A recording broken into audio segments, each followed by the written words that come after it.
Hi and welcome back to Mr. Raymond's Civics Academy, your home for those pesky civics state exams, where today we will look at the Preamble to the US Constitution. The Preamble to the Constitution is the introduction to this document. If you look at the whole thing, the Preamble is just this one sentence at the beginning of the Constitution. The Preamble is the most famous section of the Constitution, and it lays out the goals and purposes for this incredible document, and therefore the goals and purposes of this new federal government. This one sentence, "We the people of the United States, in order to form a more perfect union, establish justice, ensure domestic tranquility, provide for the common defense, promote the general welfare, and secure the blessings of liberty to ourselves and our posterity, do ordain and establish this Constitution for the United States of America." This sentence explains what the framers of the Constitution were trying to accomplish with this new Constitution, and therefore what the goal of the government would be from then on. And this leads us to our benchmarks, which explain that we need to interpret the intentions of the Preamble and identify the purposes of the Constitution as stated in the Preamble. And just a reminder, teachers, that this PowerPoint with lesson plans, worksheets, smartboard activities, and much more are available at Teachers Pay Teachers. Just click the link below in the notes section or search for Mr. Raymond's Civics Academy at Teachers Pay Teachers. So I always make my students write down the Preamble line by line. Sometimes we sing the Schoolhouse Rock Preamble song, and we provide examples for each line, so I recommend that you spend some time with these goals. The first three words of the Preamble are the most well-known, and these are "we the people." We the people. These three simple words say so much about the Constitution, the government, and our country. We the people announced to the world that this would be a country and a government run by everyone, the people. And this was a big change compared to what was going on around the world in 1787. We the people implies two of our principles of government: popular sovereignty and consent of the governed, both of which really mean that it's the people who are the source of any government power. In fact, a popular state exam question for both the EOC and SOL tests will give you these first three words and ask you what the principle is.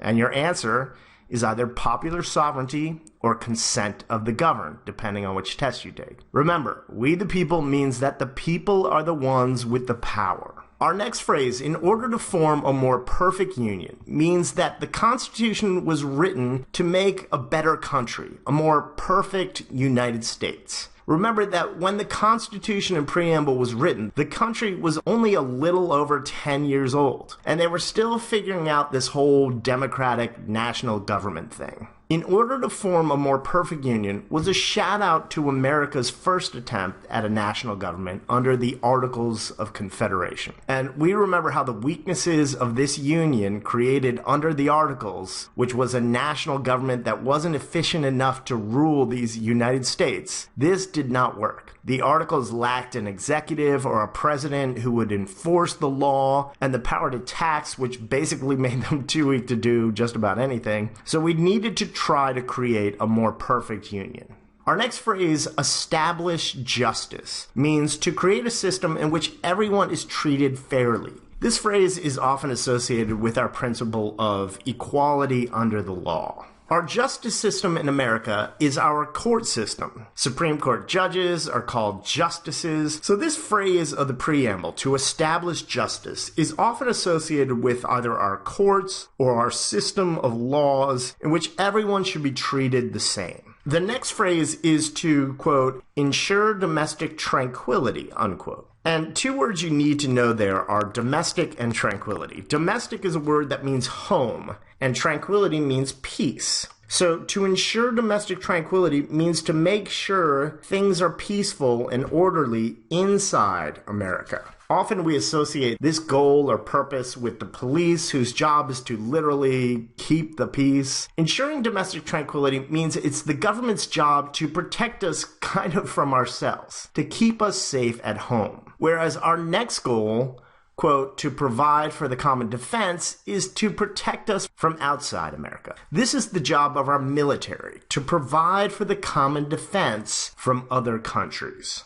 Up next is to, quote, promote the general welfare, unquote. And welfare means our well-being. So the preamble states that the government is responsible for promoting our health and happiness and prosperity. This goal to promote the general welfare is associated with things like healthcare and education, the environment, and infrastructure. Infrastructure means our bridges, roads, and power supply. Promoting the general welfare is basically just making Americans' lives better. Our last goal or purpose of the Constitution and national government is to, quote, secure the blessings of liberty to ourselves and our posterity. Hopefully you know the word liberty, which means freedom, and the word posterity means future generations. So the framers of the Constitution wanted not only to secure their own freedom, but liberty for the future of this country, for the people that would come after us. And to wrap up the preamble, we get our last phrase,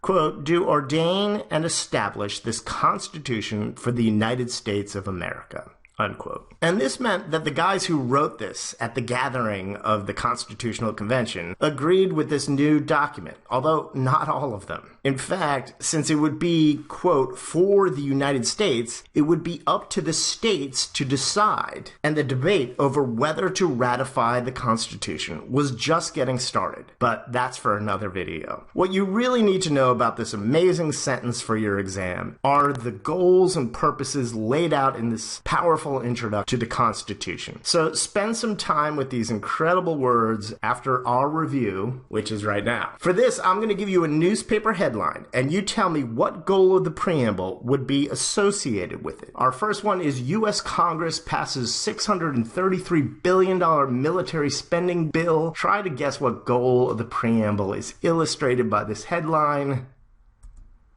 to provide for the common defense. Next up, Obamacare. 26 million Americans now have health care. Which goal of the preamble would be associated with health care?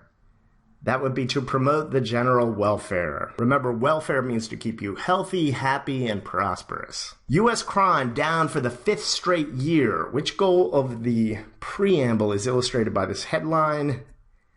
To ensure domestic tranquility. Remember, keeping things peaceful at home. Innocent man set free after 20 years in prison. Which goal of the preamble illustrated by this headline? Remember, to establish justice means to make sure everyone is treated fairly. Students learn the importance of voting. Which goal talked about our future generations and their freedoms? To secure the blessings of liberty to ourselves and our posterity. And that's it. I want to thank you guys for watching. Be sure to subscribe, because up next we're going to be either breaking down the Constitution, depending on which series you're watching, Civics EOC or Civics SOL. And just a reminder, teachers, that this PowerPoint lessons are available at Teachers Pay Teachers. Just search for Mr. Raymond's Civics EOC Academy or click the link down below. Thanks for watching, guys. Keep up that studying and you're going to ace that exam.